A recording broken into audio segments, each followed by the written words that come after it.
a public health tool by which you characterize an epidemic.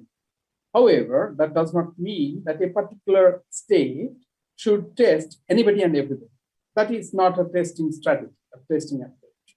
So when we do a test, there is a purpose behind it.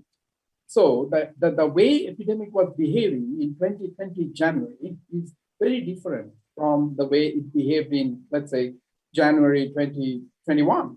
And then now we are in January 2022, the nature of the epidemic has changed. We know that Omicron is the variant circulating and it is replacing Delta. And it is spreading so fast that many people are getting infected all around. And most of them are asymptomatic. Right. So if the limited number of people are who are infected with Omicron variant are asymptomatic and you get to know about them, you can always with a correction factor, figure out what is the total number of infected people. So it is not a must to do a head count in terms of testing everything. But the state should not lower down the testing, the performance in terms of the number of tests done amongst the symptoms. Because the moment we know what is the situation in terms of those who are symptomatic and they get tested and they're positive for SARS-CoV-2, and how are they doing in terms of clinically?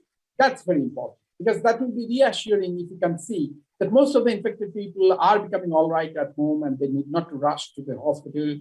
And so the healthcare burden would also be less. So that's why the center has appealed to the states to ensure that sufficient number of tests are happening. But that does not mean test anybody and everybody.